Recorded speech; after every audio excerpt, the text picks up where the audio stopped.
সোণাৰীত কেন্দ্ৰীয়ভাৱে ভাগৱতী প্ৰসাদ বৰুৱা সুৱৰ্ণী উচ্চতৰ মাধ্যমিক বিদ্যালয়ৰ খেলপথাৰত চুকাফা দিৱস অৰ্থাৎ অসম দিৱস 2 ডিচেম্বৰ তাৰিখে আয়োজন কৰোঁ আৰু যোৱাটো বছৰৰ পৰা আমি এই দিৱসটি চুকাফা মহোৎসৱ হিচাপে আয়োজন কৰিছোঁ আৰু এইবুলিও 29-30 নৱেম্বৰ 1 আৰু 2 ডিচেম্বৰ 2025 তাৰিখে 4দিনীয়া কাৰ্যসূচীৰে এই চুকাফা মহোৎসৱটি আয়োজন কৰা হৈছে।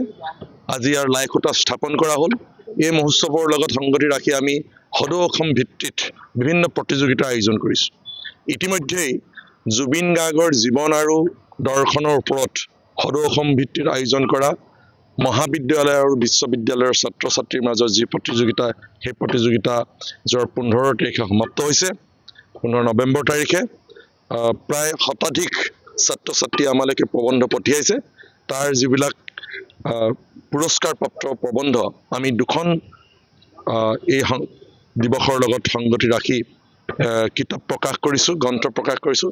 এখন জুবিন গাৰ্গৰ সম্পূৰ্ণ জীৱন ভিত্তিক এখন আমি গ্ৰন্থ, সেই গ্ৰন্থখনত তেখেতসকলৰো প্ৰবন্ধ আমি তাতে প্ৰকাশ কৰিম আৰু সেই গ্ৰন্থখন প্ৰায় 800 পৃষ্ঠাৰ এখন গ্ৰন্থ।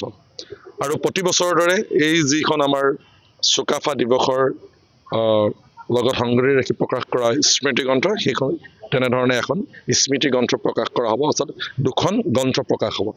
ইয়াৰ লগত সংগতি ৰাখি গ্ৰন্থমেলা, বাণিজ্য মেলা, খাদ্য মেলাৰ আয়োজন কৰা হৈছে। সদৌ অসম ভিত্তিত দিহানাম প্ৰতিযোগিতা, সদৌ অসম ভিত্তিত কুইজ প্ৰতিযোগিতা। এইবাৰ আমি কুইজ প্ৰতিযোগিতা 2টা শাখাত কৰিছোঁ, উচ্চ শাখা আৰু নিম্ন শাখা।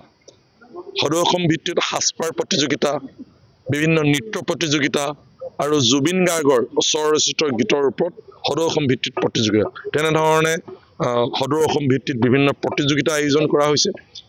আৰু 2 ডিচেম্বৰ তাৰিখে এটা সাংস্কৃতিক অনুষ্ঠানৰ আয়োজন কৰা হৈছে জুবিন গাৰ্গৰ সোঁৱৰণত, য'ত অসমৰ এগৰাকী জনপ্ৰিয় শিল্পী আচুৰ্য বৰপাত্ৰ গোহাঁই গীত পৰিৱেশন কৰিবলৈ আহিব। 4 দিনৰ এক আটকধুনীয়া কাৰ্যসূচী আয়োজন কৰা হৈছে। চৰাইদেউবাসী ৰাইজৰ সহায় সহযোগিতা আমি একান্ত কামনা কৰিছোঁ আৰু প্ৰতি বছৰে আমি এটা বঁটা এই দিৱসৰ লগত সংগতি ৰাখি প্ৰদান কৰিছোঁ। এইবেলি ৰাজ্যখনৰ এগৰাকী জ্যেষ্ঠ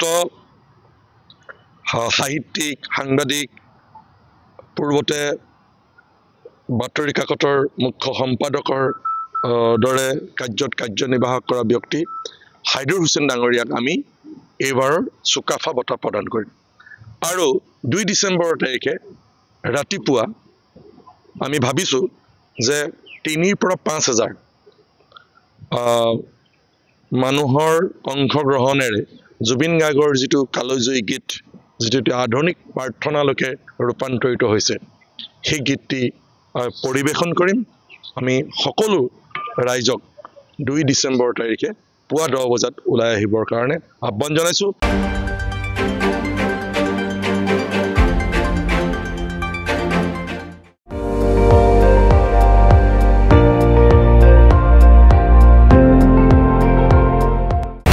আপুনি চাই আছে ND24, সৰ্বশ্ৰেষ্ঠ নহয়, সৰ্বোত্তমৰ দৌৰা।